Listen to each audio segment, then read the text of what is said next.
नमस्कार दोस्तों। उत्तर प्रदेश को लेकर हम रोज़ाना ही किसी न किसी मुद्दे पर चर्चा कर रहे हैं और पिछले 2-3 दिन से उत्तर प्रदेश में जो सबसे ज़्यादा चर्चा का विषय है वो ये है कि पूर्वांचल एक्सप्रेस वे का उद्घाटन किया है प्रधानमंत्री नरेंद्र मोदी ने। और पूर्वांचल एक्सप्रेस वे को सभी राजनीतिक दल एक चुनावी टूल के रूप में देख रहे हैं। चुनावी टूल का मतलब ये है कि इसके माध्यम से मतदाताओं को प्रभावित करने की कोशिश करते हुए सभी राजनीतिक दल नज़र आ रहे हैं। इस इवेंट को योगी सरकार ने, नरेंद्र मोदी ने, बीजेपी ने इतना बड़ा बना दिया कि इस इवेंट की वजह से पूरा पूर्वांचल एकदम मोबिलाइज नज़र आने लगा है। ऐसा नज़र आने लगा है कि जैसे बस यहाँ बीजेपी की लहर आ रही है। क्यों? क्योंकि अखिलेश यादव इस बात से ख़ास तौर से खफा हैं कि ये उनके कार्यकाल में शुरू हुआ था। 341 किलोमीटर लंबा है और लखनऊ से गाजीपुर तक का एक बहुत बड़ा एरिया कवर करता है। 9 ज़िलों को ये कवर करता है और इसमें उन्हें क्रेडिट कुछ नहीं मिल रहा है। इस पर मैंने 2 वीडियो पहले भी बनाए हैं। आज मैं वीडियो ये सिर्फ इस मुद्दे पर बनाना चाहता हूँ कि आखिरकार पूर्वांचल एक्सप्रेस वे को लेकर समाजवादी पार्टी तो परेशान है ही, लेकिन बीजेपी इतना फोकस क्यों कर रही है, ये एक अहम मुद्दा है। प्रसिद्ध टीवी चैनल टाइम्स नाउ ने एक सर्वे किया है और टाइम्स नाउ के उस सर्वे में ये सामने आया है कि जो पूर्वांचल है वहाँ पर बीजेपी को कड़े मुकाबले का सामना करना पड़ेगा आने वाले चुनाव में।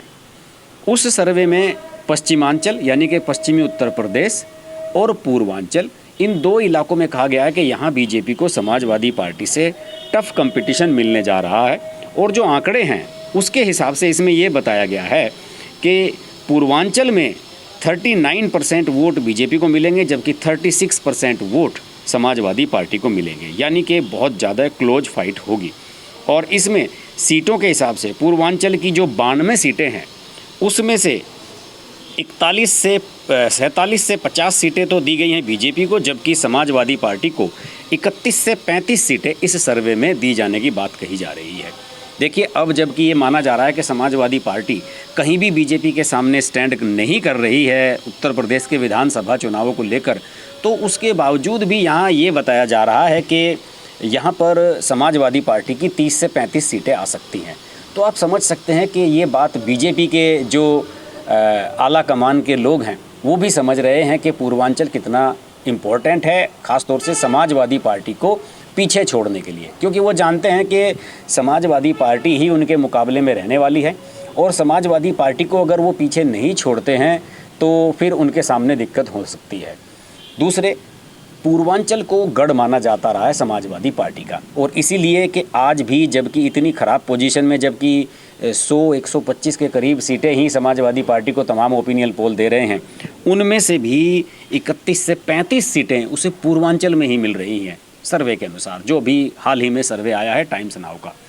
तो इन सर्वेज़ में भी ये साफ बात कही गई है कि भाई पूर्वांचल बीजेपी के लिए सबसे इम्पोर्टेंट है और इसलिए नरेंद्र मोदी भी पूरा जोर उधर लगा रहे हैं, योगी आदित्यनाथ भी पूरा जोर लगा रहे हैं, क्योंकि योगी आदित्यनाथ गोरखपुर को रिप्रेजेंट करते हैं, नरेंद्र मोदी वाराणसी को, और ये पूरा पूर्वांचल का मेन गढ़ माना जाता है।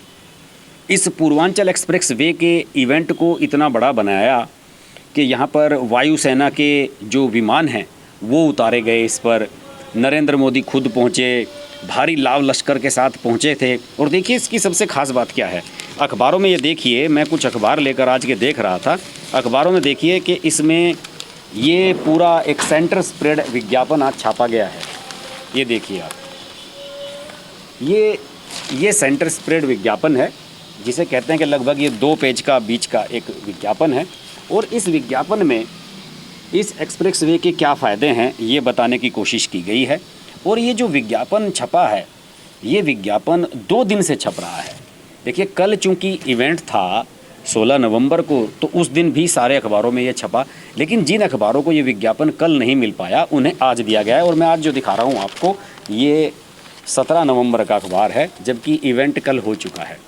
यानी कि मीडिया को भी पूरा प्लीज़ करने की कोशिश की गई है कि इसमें हमें इस पूर्वांचल एक्सप्रेस वे को लेकर हम कितना फोकस्ड हैं। और देखिए इस विज्ञापन में ये भी दिखाने की कोशिश की है कि उत्तर प्रदेश में कितने एक्सप्रेस वे बन रहे हैं। ये आप देखिए, इसमें पूरा एक मैप भी साथ में दिया गया है और इसमें दिखाया गया है कि आप दिल्ली से शुरू होते हैं तो मेरठ तक एक एक्सप्रेस वे है, इसके बाद आप आगरा तक भी जा सकते हैं, चित्रकूट तक, बुंदेलखंड इटावा से होता हुआ एक एक्सप्रेस वे है, इसके अलावा मेरठ से आगरा लखनऊ एक्सप्रेस वे है, फिर ये लखनऊ से ये गोरखपुर तक आ गया और फिर ये प्रयागराज तक है, मेरठ से सीधे प्रयागराज तक एक एक्सप्रेस वे है।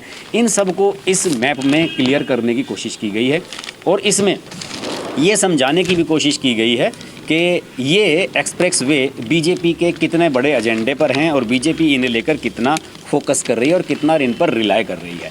और इसका नतीजा ये है कि अखबारों में आज कवरेज भी ज़बरदस्त तरीके से छपी है। मैं कोई नहीं जानता कि मैंने सारे ई पेपर्स देखे हैं और अखबारों में देखिए आज लीड खबर भी यही छपी हुई है कि मोदी ने पूर्वांचल एक्सप्रेस वे जनता को सौंपा।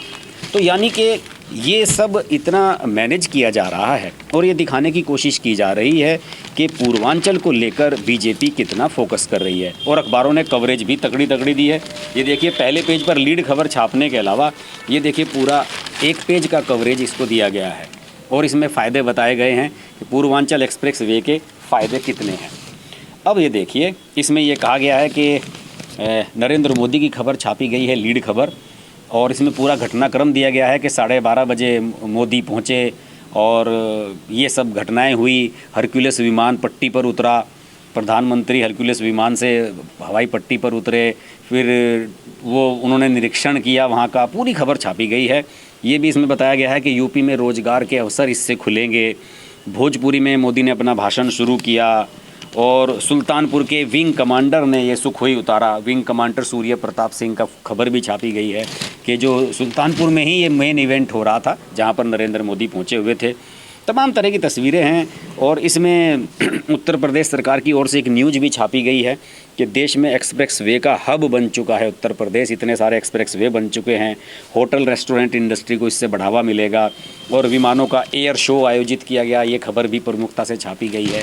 यानी कि इस पर इतना ज़्यादा फोकस कर दिया गया है कि ऐसा लग रहा है कि पूर्वांचल में बीजेपी एक्सप्रेस वे के माध्यम से ही लगभग 92 के करीब जो सीटें हैं वहाँ की, उन सबको साधना चाह रही है। दूसरी ओर अखिलेश यादव इस बात से परेशान हैं कि उन्हें ड्यू क्रेडिट नहीं मिला जो कि उन्हें मिलना चाहिए था। हालांकि उन्होंने कोशिश की कि अपने समाजवादी पार्टी के कुछ कार्यकर्ताओं को भेजकर उन्होंने इसका औपचारिक उद्घाटन भी करवाया, लेकिन सब लोग जानते हैं कि इससे होता कुछ नहीं है, ये सिर्फ एक टोना टोटका है और इन चीज़ों से कोई लाभ होता नहीं है। बहरहाल मुझे ये लग रहा है कि जिस तरीके से पूर्वांचल में समाजवादी पार्टी और बीजेपी के बीच में नेक टू नेक फाइट तमाम ओपिनियन पोल्स बता रहे हैं, उसकी वजह से ये पूर्वांचल एक्सप्रेस वे निश्चित रूप से उत्तर प्रदेश के चुनाव में एक मेन पार्ट अदा करने जा रहा है। इसकी सबसे बड़ी वजह ये है कि जब उत्तर प्रदेश में 7 चरणों का चुनाव होता है तो पहला चरण पश्चिमी उत्तर प्रदेश से शुरू होता है और अंतिम चरण पूर्वांचल होता है, क्योंकि पूर्वांचल में ही सारी पार्टियां अपनी मुख्य ताकत झोंकती हैं। देखते हैं पूर्वांचल एक्सप्रेस वे पर बीजेपी की गाड़ी तेज़ी से दौड़ती है या फिर समाजवादी पार्टी की साइकिल तेज़ी से दौड़ती है। यहाँ पर इस सर्वे में अच्छी खासी सफलता दिखाई गई है बसपा के लिए भी। बसपा को पूरे इस ओपिनियन पोल में जो टाइम्स नाउ ने दिया है, वो सबसे ज़्यादा सीटें बसपा को 11 से 15 सीटें उन्होंने पूर्वांचल में ही दी हैं। आपको पता होगा ये मऊ, गाजीपुर, ये सब इलाका जो यहाँ पर बाहुबली लड़ते रहे हैं बसपा के टिकट पर चुनाव, तो उन सब के वजह से शायद ऐसा हो रहा है। लेकिन मुद्दा यही है कि समाजवादी पार्टी या फिर बीजेपी, असली मुकाबला पूर्वांचल में इन्हीं के बीच रहने जा रहा है और ये भी माना जा रहा है कि ये अंतिम चरण का चुनाव ही सबसे ज़्यादा निर्णायक साबित होगा। देखते हैं पूर्वांचल एक्सप्रेसवे के क्या नतीजे निकल कर सामने आते हैं। उत्तर प्रदेश पर हमारी नज़र लगातार बनी रहती है, रोज़ाना लगभग हमारा वीडियो आ रहा है। इस चैनल को आप ज़रूर सब्सक्राइब कर लें। मेरा जो नेशनल चैनल है हर्ष की बात लाइव, उसे भी सब्सक्राइब कर लें, उस पर हम लाइव डिबेट भी करते हैं। और मेरा एक तीसरा चैनल है ग्लोबल हर्ष, जिस पर हम नॉन पॉलिटिकल वीडियोज़ डालते हैं, उसे भी सब्सक्राइब कर लें और जुड़े रहें हमारे साथ। नमस्कार।